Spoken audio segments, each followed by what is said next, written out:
Welcome to East Aft People's TV. We're over in Derby for the first of 3 interviews today, and with us are Sam and Lisa and their 2 junior doctors who will be going on strike on Tuesday. So, guys, tell us about the dispute.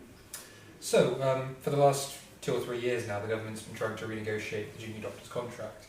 And the current contract's been in place for a while, and the government has said on several occasions that there are problems with it, and we agree with them on some points of this. Unfortunately, the negotiations have been quite poorly managed. The government has, on several occasions now, misled both the BMA and the public about what's they've proposed and what's been agreed. And the general gist of things is that the government insists that they want to increase what they think is the problem at the moment, which is that they don't think we have a 7-day NHS. And the truth is we do. We have emergency cover 24 hours a day, 7 days a week, 365 days a year. And Jeremy Hunt and the rest of the Department of Health keep insisting that we don't, and that this contract seems to be the ultimate problem with the whole thing. Now, there are lots of individual parts of the contract that are up for debate, and one of them is the definition of plain time and premium time. One of them is the actual pay that junior doctors are getting. But what I think a lot of us are most concerned with is the safeguards against junior doctors being overworked. And while there is a not very robust system in place at the moment, what the government seems to be more interested in doing is dismantling this system and allowing junior doctors to go back to the bad old days of 100-hour work weeks and no rest, no sleep, and an unsafe service. Now, this is just one of the many ways in which we feel this contract is not fair and not safe. But in general, we feel that the government has not listened to us, has not listened to our concerns, and is not taking this seriously. And that's why we're going on strike. So, some people may look and think you've been offered an 11% pay rise. Some people may take that as think, well, hang on a minute, surely that's fair, but it's not about the money, is it? No, absolutely not. And as I've said, it's about the contract being fair to all parties. I mean, the government has said time and again that there'll be an 11% basic pay increase to offset the decreases to all the out-of-hours pay. But at the end of the day, it's about making the job something that is doable in a way that will preserve both our quality of life and that of our patients, and that will allow us to work safely and in an environment where we can continue to train to be better doctors and to make the health service better. Would you rather see the government use that 11% to fund other services, or to help bring in extra nurses or anything like that? Because that's something that certainly another junior doctor certainly put out through the mainstream media this week. The truth is, if it were just about pay, then that 11% pay rise actually amounts to a pay cut for a significant amount of doctors. As an emergency medicine trainee working in A&E, the majority of my work is out of hours and at weekends. So at the moment we get essentially what amounts to time and a half for out of hours pay. And an 11% pay rise doesn't amount to the time and a half that we would get for our plain time. But as Sam said, it's really not about money. And even if they were to offer us a 20% pay rise, then actually what it comes down to is making our patients safer and ensuring that doctors aren't tired and overworked and making mistakes in the workplace.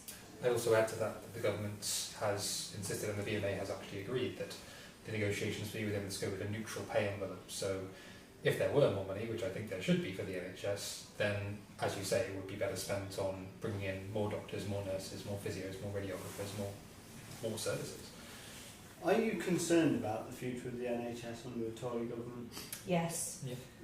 I'm concerned about it. I'm concerned about it in general, but I think, you know, we've seen the public spirit about the NHS, and we know it's something the public value greatly, and it is struggling a lot at the moment. And being 2 members of the frontline services, I think we can tell you that. And it needs investment, and it needs care, and it needs attention, and it needs it soon. Certainly, just to use another example, really, but there's a lot of consensus, certainly amongst historians looking back on it now, that when the railways were privatised, constant underfunding certainly led to the government using that as a smokescreen for privatisation. There certainly seems to be some parallels here.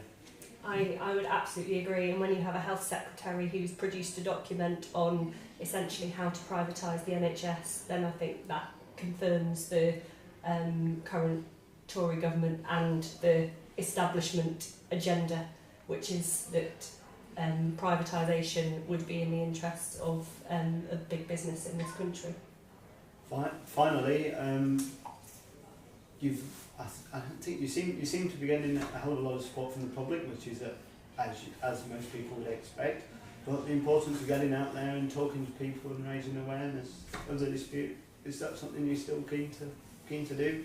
Absolutely. I think Lisa here is one of the most active members of our Meet the Doctors campaign, which is a campaign where we go out onto the streets of Derby and everywhere around the country in other units and talk to the public, ask them to tell us their concerns, tell them our concerns, sign our petition, take selfies, that kind of thing. We have a member of the local medical community, Nikki Jacobs, as well, who's been an absolute spearhead of the Meet the Doctors campaign. And the other thing is that we have, this isn't just about junior doctors. We're a group of NHS health professionals who are in this all together, and the local nurses and allied healthcare professionals are all supporting each other, and we have tremendous support for the nursing community, who are at the moment facing massive cuts as well, particularly to the NHS bursary that helps to fund their training.